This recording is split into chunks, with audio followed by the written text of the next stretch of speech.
Ready, go. All right, so I had a question the other day posted to me about lenses, and this is something that I was quite excited to talk about. This is like the fourth time I've shot this video, but then again, you know me. Lenses are the awesomest, best thing in the world because they're such an amazing tool that helps you, do our art and craft. So the question was, do I invest in like a Canon L series 24-70, which is a workhorse in the industry, or do I get a set of Rokinon Primes because they're also cost effective? They look very, very nice. You have some flexibility with those with the different focal lengths and whatnot. And I'm coming to you, see that fly? Great, there's a fly.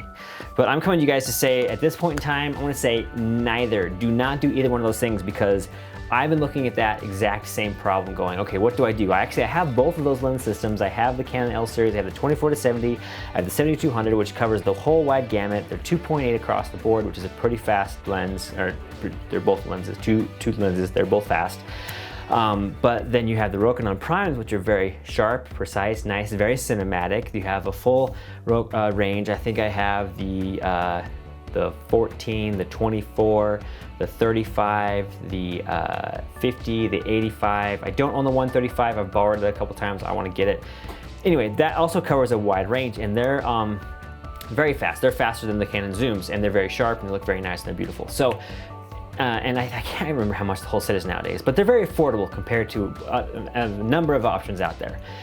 So what am I talking about? I'm gonna say don't buy either one of those, even though they're both great solutions. There's something even better nowadays, depending on your shooting situation, depending on what your workflow is, but I'm gonna invest myself in the Sigma Art Series zooms. And these are, these two lenses, there's now two of them. Originally a couple years ago, and they came out with the 18-35 1.8, and I can't remember what the term is, where it's, I should remember this being from the broadcast world too. The aperture is across the board at 1.8. It's also focusable across the board. So you zoom in, you focus, you zoom out, it's gonna stay the same. All the workings, all the bits and pieces are inside the lens, unlike the Canon 24-70 where the front telescopes in and out, which is so frustrating because then you're always screwing with matte boxes and whatnot. But these lenses are amazing. I'll tell you why. The reason why this lens is so cool is two reasons. First off, it's super cheap. This lens, I think brand new nowadays, is like, on Amazon right now, it's $7.99. That's brand new prime. You could probably find it for cheaper, 600 used, something like that. But for 800 bucks, I mean, that's crazy cheap for a super fast lens. Going from how wide it is. This is a wide zoom, going from an 18 to a 35.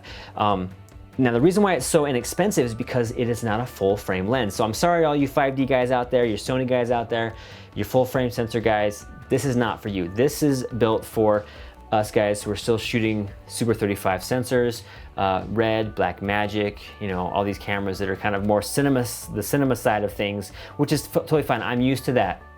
This is kind of what I grew up shooting when it came to motion picture stuff, so I'm used to having these focal lengths, the small sensors. And when I say small, it's relative. And then just recently, they came out with this year the next range of this lens, which is the 50-100. So you're covering the gamut of your focal lengths. You have your 18-35, which is your super wide, to your normal kind of side of things, and you have your 50-100. But this also, their longer end of things, the 50-100, is also 1.8. It's also parfocal, I think is what the term is. And if it's not, I apologize. But these lenses, again, being built for the APS-C or the Super 35 sensor sizes, they are extremely sharp. And all the reviewers have said, oh, it's like having a full range of primes. And I don't know how true that really is. Primes have a flavor and taste all of their own, but this is an amazing investment for having a very flexible lens system. And there's a number of reasons for that. If you're a run and gun guy, you can have your zoom, you can just pop in and out right there. You can, it doesn't slow you down to sling glass back and forth. You can work with a smaller crew. These being super sharp, you can utilize the 4K on the cameras with much more confidence. Because whenever we're using the 4K to punch in and post, like to get 1-to-1, That's usually a time-saving factor, or you're trying to cover a mistake, which sometimes happens. And if you're even off a little bit on your focus and you're taking that 4K, if it's scaling down to 1080p, then it's gonna let you forgive some of the focus mistakes. But if you're zooming it in 1:1, then it's gonna show every little thing you did wrong in focus. So the sharper you can get, because sometimes I find myself when you're shooting wide open, which a lot of times I do because we're shooting for depth of field, 2.8, Super 35 sensor, you want to have as much depth of field to work with as possible. I'll be on the wider end of things, and I'll be open all the way on the Canon 24-70, and I'll feel like, you know, it's not quite as sharp as I would like. I could feel it on the 35.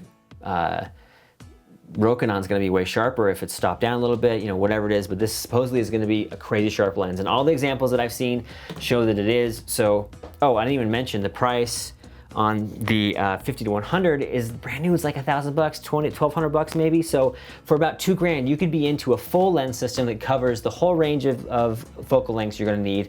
Super fast glass. It's going to help you with depth of field, low light capabilities, and it's just going to be a great thing to do. So I keep saying it's going to be great. It is going to be. These are the next lens systems I'm going to invest in. It's going to be a great kind of companion to the Blackmagic. Having both of these lenses that you can match if you're doing a lot of 2-camera stuff like I do. You can have one being the wide, one being the tight. That's what I do with my Canons. I have my 24-70 on one camera, my 70-200 on the other camera. That way you're doing a tight and a wide, covering as much coverage as possible per take. You can do the same thing with these guys. So if you're wondering, again, oh, come on, no, stay, don't go to the website. Check out these Sigmas. I'm excited to get them. I'll let you know how they go. But again, super cheap. If you're living in the Blackmagic world, even if you're looking at like the red, scarlet kind of stuff, these are great options. They're Canon EF mount. They'll go on anything. So anyway, super excited for that. They're not full frame, remember, but that's not an issue for Super 35 shooters like myself. Hope that's helpful. I will talk to you guys another time. It's hot in here. I'm gonna go cool off and get a haircut.